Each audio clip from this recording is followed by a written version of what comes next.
Hello, everybody. Good afternoon and welcome to GCC's Georgia Chiro Connection. I'm your host, Dr. Kathy, and today we have Dr. Vince Campbell joining us from South Georgia. Hey, Dr. Vince. Hey, good How are you? afternoon. Good afternoon. How are you today? I'm doing well, thanks. Fantastic. Well, thank you so much for joining us. Glad to be here. And I know you're going to be joining us again coming up in December for our convention, which is our annual end of the year event where we do a Christmas party, we do a casino night, we have all of our speakers, we have all of your 20 CEs. There it is right there. We've got a great event coming up. And Dr. Vince, you're going to be one of the speakers spending a couple hours educating us, aren't you? Yeah, I'm going to be kicking off. So it'll be the first 4 hours on Friday, December Okay. 8th. That's going to be good. What are you going to talk about? It's going to be called EduCare. So it's patient education from the inside out. And everybody says, oh, that's cool because we're chiropractors. We know inside out. We do that already. And then Sure. I proceed to show how we don't.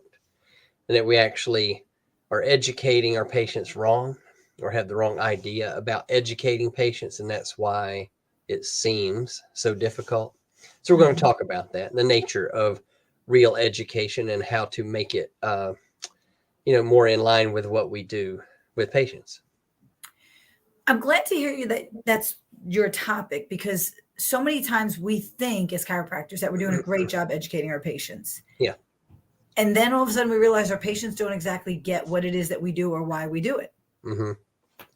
Yeah. And, and that's the thing. Oh, hey, there's my title. Okay. Yeah. See, so we think educate, right? And generally speaking, I mean, we went to school to get an education and we think of education as like a mental thing, right? If you look at the definition, it's like learning things, learning through instruction is kind of a mental activity. But when you look at the root word of that educare, that's actually the Latin word that we get that word educate from. And so if you look at that C-A-R-E, that C-A-R, car, right? Do you know what that means? Like the Latin root car. Do you know what that stands for? Yeah, right. Your heart, right? Go to cardiovascular, right? CAR means heart. And so ed or E means out or away, right? Efferent nerves go away, afferent comes toward. So anything about E means kind of out. So the more literal definition of educare is to lead out of the heart. So the nature of education is the patient already knows it. You just have to bring it out of them. And how we do that then, that we're also pretty good at, is connect what they already know to what the new thing is you're going to tell them. So what we say, what they knew to the new, right? New to new. Oh, I So like what we that. I got to do is write that show, down. yeah. So we're going to show how that works. I mean, we already sort of do it, right? Like when we say, your body is a self-healing organism. Everybody goes, yeah, I know that. And we say, and the brain controls the body. Yeah, I knew that already. See, okay, good. Now, what you may not know is stress on the spine might interfere. Oh, that's a new thing, right? And here's how chiropractor help with spinal stress, and then you work your way back up to help the body heal itself. So, that's the nature of it, is finding what they already know, connect it to the new thing without trying so hard, right, to make them chiropractic philosophers. They already sort of are, as long as you kind of, present it to them properly. Very interesting because if you think about it, what we're talking about is how the body innately works, right? Right. So innately, people have There you that go. information in them. Yeah. See, and Okay. that's what I say is like, I say, okay, do you heal your patients? Do you? This is not a trick question. Nope, I do No. not. Oh, you don't. So you mean nobody gets better at your office? Right, trick question. They Yeah. do, Well, oh, but hold on. yeah. No, we don't do it, right? I don't heal my patient. The body heals itself. Cool. Do you educate your patients? See, I say we should use that same approach, right? Huh. So if I don't heal the patient heals itself. I shouldn't have to, quote, educate the patient either. The patient will educate themselves. But you still have to do something, right? You say you adjust them. Right. You don't heal them, but you clear that path so that the healing can come out. Same way with educating, we connect the dots for them so that that learning or that education can come out. It's already there. We just have to let it come through. Then it's more empowering, right? We say that about, right, man, you let your body heal itself. You know, you got the power, right? You let your patient educate themselves, then they know it. Then they have the power, and people can't talk them out of it, so to speak, because they know it, or they connect to it more deeply inside themselves. So Vince, let me ask you this, because I've heard people say from numerous stages, well, if people just get adjusted, they would know to choose healthier food just innately. Their body would just decide not to eat off the dollar value menu meal, and all of a sudden they'd be eating organic foods just because they got adjusted. I get the concept. I don't get the action. Meaning, if all they know is all they know, right, they're not all of a sudden going to have this epiphany of information that pops into their brain. So explain how, in your mindset and what you'll be teaching, how do we lead people to a healthier way of life overall? How do we help them understand the benefit of getting adjusted and keeping the nervous system functioning free without interference? How do we get them to understand good food, good water, good mindset? Good. Yeah, and I think you said a couple of good things there that tie right into the class, right? Which is, the first one is the epiphany. And that's how I sort of got started in some of this. Was when I first went to the chiropractor, I mean, I literally had an epiphany that I was going to have my spine checked the rest of my life. And I think I wanted to be a chiropractor. And that was before he even adjusted me or anything. He just pointed to the chart and said, these nerves go to the lungs. And it was like, it hit me. So I thought that's all you had to do, right? Was point to the chart and everybody would have an epiphany. But then I realized they don't, right? So, we do have to teach them, right? But what do we think is teaching? Cramming it in their head, drilling it in their head. It's somewhere else. It's in the educar. It's in the heart, right? So kind of what we're going to talk about is how to, well, I'll ask you this. Whose heart are we responsible for preparing, right? Whose heart can we prepare? Ours, right? So we're the most important, because if we walk in there to have a heart-to-heart conversation, but our heart is not open or ready or prepared, however you want to say it, then it's not going to happen. Right. So the best chance we have is if we prepare. So we talk about how to do that, right? How to get into that heart space. Then we talk about how not to disturb it, right? By how we say things. And really, it's mostly what not to say, because there are certain things we say, certain ways we say it, that tend to punch us out of the heart space more into the head space, or what we call is kind of get you in survival mode. And so we're talking about how to get out of survival mode, how to protect that little bubble where we can then communicate with patients heart to heart. So now you say, all right, well, man, if they just get adjusted, they'll eat right food. And man, if they just know, here's the biggest, this is the biggest. And I'm not going to say it's a lie, but it's a myth. It's a myth. Or it's backwards. All right. If they just know what you know, they will do what you do. Bang. See? And I was like, well, I'm telling them what I know, but they're not doing what I'm doing. Then I started looking around the room a little bit, and I was like, let's see, how many people in here go to the gym? Like in a room full of chiropractors, right? Right. How many chiropractors in here are out having some other kind of different habits? I'm not going to name a habit, but, a destructive habit. Okay. How many chiropractors in here drinking water? You see, and I was like, oh, you know what? We know stuff, but we don't do stuff. So what's the difference?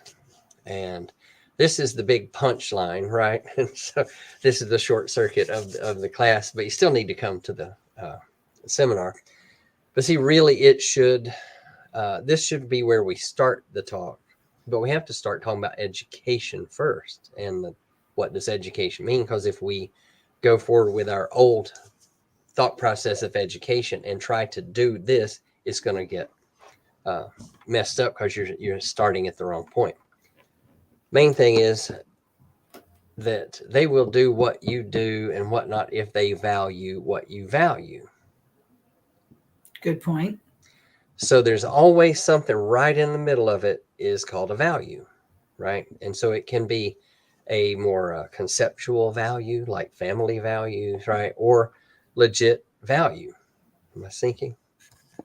There you go. Sorry about that. Or, and Or it legit, like money value, right? Yeah. Like money value. Like, okay, am I going to spend time? See, we say spend time. Am I going to spend money? So they have to bring that together. And that's where the frustration comes. It's like, man, I have told them 100 times. I'm like, I know, but they do not value that like you do. But then you turn it back around and like, well, then how come you're not doing this health practice, right? And we start listing down the practices, and I'm going to do it in the class, like list through things. What do you do? What do you not do? Because, you can't do everything. And just because somebody's not doing it the way you want them to doesn't mean they're not doing it, quote, right. There's that value right in the middle. So to me, the purpose of educating a patient is to show them the value of what we do. Okay. Then we hope, right, that you have it in such a way and such a thing that value will resonate with their values. And somehow there's an intersection there. So it's not to change their value, make them change their mind. No, we're going to show them the value, then hope that we've said it in a way that it will intersect with their values and they can see how it fits. Absolutely. Yes. And that's the key. And that's what we talk about in the class, right? Is how is like we say, we poo-poo other people because they don't really take care of the person. They just take care of the body part, right? Right. So I say, all right, well, do you have this patient education? Yeah, I've got a thought of the week. And every patient this week is going to get this same thought. I'm like, well, that's cool. What if they don't need that thought right then? Are you customizing? You customize your care for every patient, right? Do you customize your educare, right? Are you educating this patient? Are you, giving them what they need? Because if you learn of them and communicate with them from the heart, you're taking in a lot more information than you can up here. You're communicating to them and you find their values. And it's, the simpler version is like, oh, find out what activity of daily living they want. Like, oh, I want to play with my kids. Okay. We focus on playing with the kids, but it just takes it to a whole different level. Like, what do they want out of life? What are some of their goals that they may not even realize? Right. And communicating to a patient on that level where they understand how what you do affects them, can affect them. Mm-hmm. It's related to their health complaint, related to their health, how you can serve them, then hopefully in a vocabulary, right, of value that they appreciate, and they get it. Then you don't really have to do much else because they have it now. So you don't have to continually educate and cram it into their head because it's going to pop out. No, once they own it, so to speak, they got it. Then you just are growing together. And that's the freedom, right, of practice. Because, say, fair disclosure, see, I don't educate my patients. I let them educate themselves. I love it. I love it. And you know what? Big thing, and I say it too, you have to learn to speak into their value systems, understand what matters to them. Right. And then you make it important to their life. Exactly. And that's hard, or I say it takes more work. Right. Because you have to actually, see, here's you have to listen. You see what I'm saying? We get it caught up on, we're going to tell them about chiropractic. Well, let me put it this way. I had somebody shadowing me, right? And this is not a criticism. It's just I just noticed it, observation. And I said, look, here, I'm getting ready going for this new patient. And I said, so I'm going to sit, they're going to talk, I'm going to listen to their story. And then I'm going to see how we can help them, but it's mostly going to be listening to them talk. And he said, well, that's kind of the opposite of what I've been hearing. So what do you mean? He said, well, they say that in the first visit, it should be 10% the patient, 90% chiropractic. I was like, well, that's why I told you this, because I'm telling you why I'm doing it different, right? And so sometimes we get caught up in it. Man, we got to tell them about DD. We got to tell them about chiropractic. We got to tell them about NA. We got to tell them all this stuff. Tell it. And it's like, if this is just your first date, right? Are you going to get married on your first date? No, you Right. tell what's appropriate at that moment. So it takes a little care because you're wanting to tell them everything. You have to listen to their side and let them know what's appropriate for now to get them to the next step. And then each visit is kind of that little thing. It's like, where are we? What are we doing? And where are we going? See, and there's a little flow to every visit, every interaction.